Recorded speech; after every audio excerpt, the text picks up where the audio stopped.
Hi Cherries, it's Jessica here from A Cherry on Top, and welcome to our July YouTube hop. This hop's theme is the Watermelon Challenge.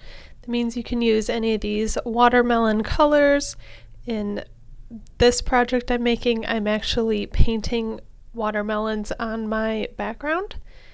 And I'm using a really simple technique to do this, starting by drawing rounded triangles, and then I'm going to add to them to make them look like watermelons. One winner who participates in this YouTube hop will win a $10 ACOT gift card. How you join is you leave a comment on this video and then hop along to our design team members' videos and leave a comment on their videos as well. I'll have links down in the description for all of the videos that you need to comment on.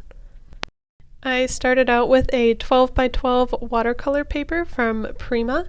It is a really thick paper that I like to work with, and I am using the Altenew watercolors, which has been my go-to set for summer and springy, light, bright colors.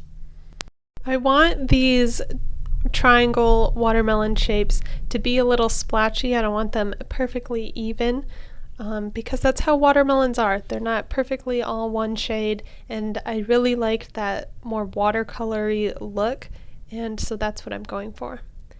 And now I'm picking one edge of my watermelon slice to add a little bit of dimension onto. So I'm just bringing it down and making that edge a little darker and a little thicker. Watercolor always dries lighter than what it is when you're looking at it when it's wet.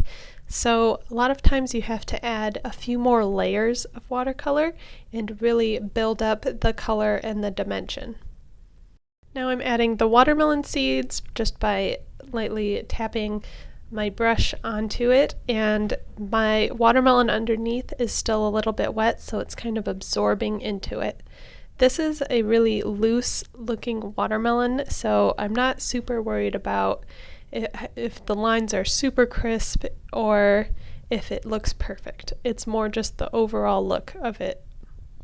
And now it's time to add the rind. This is really what I think makes it look more like a watermelon. I want it to be the edge of the rind is a darker green than close right up by the fleshy part of the watermelon, because that's how watermelons usually are. This takes a few different layers to really darken it up, and I just go back and forth with these two different greens, and I have a lot of water on my brush, so it's very wet. I think what's so fun with these YouTube hops is you get to see a few different ways on how somebody interprets a challenge. So I interpreted the watermelon challenge by making actual watermelons. I'm sure other design team members went with the color or maybe a different, more summery theme.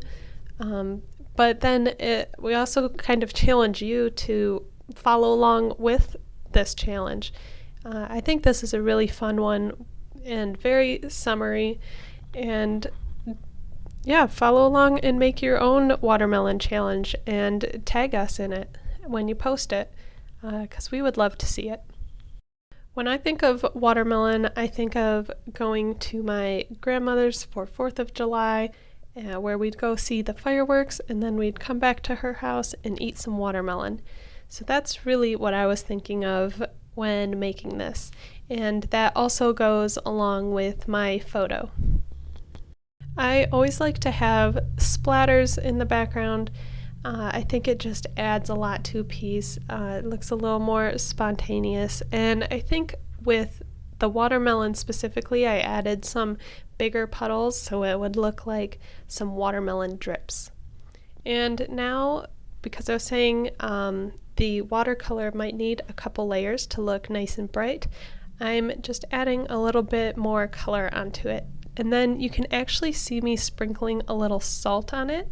This gives a little bit of texture to the watercolor paint, and I wanted a little added texture on them. And so here's the finished background, and now I'm going to move on to matting the photo. I didn't really have too much of a plan going into this.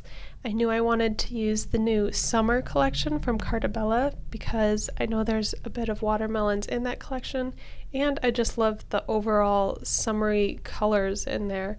That's what really drew me in. And there's a lot of cute ephemera and images and great papers with it. So I grabbed a few of them and I started kind of messing around with it. I knew I wanted this little sign, and it was a little big, so that's why I'm cutting it a little smaller. But then after that, I didn't really know how much of the papers I wanted to use.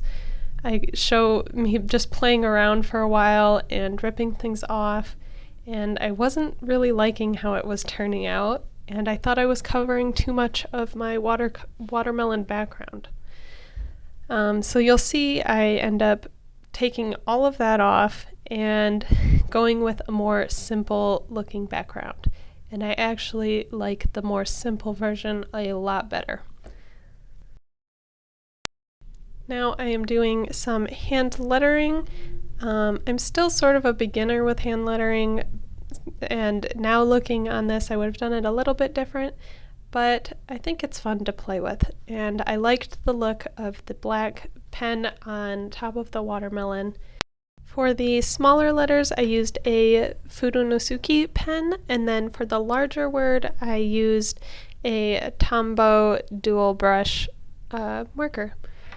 And now I'm using some of the stickers from the summer collection. I really liked everything that was in this sticker book, and really that's all I used is the one paper and then the sticker book. And now I thought it needed a bit of a border on it, which a lot of times when I'm using a really white paper I decide it needs a border. So I'm adding this black border, and I think that really helps with the words pop out and helps frame the whole picture. I think this is a really special layout. The All Hail the Queen was kind of a joke that my cousins and I had with my grandmother, and I really like the watermelons and then how that came together with the picture, and this is a really sentimental layout for me. So thanks for watching. Make sure you comment on this video and the other design team members' videos, and I hope you're inspired by this hop. And I hope you try out this watermelon challenge. Thanks for stopping by.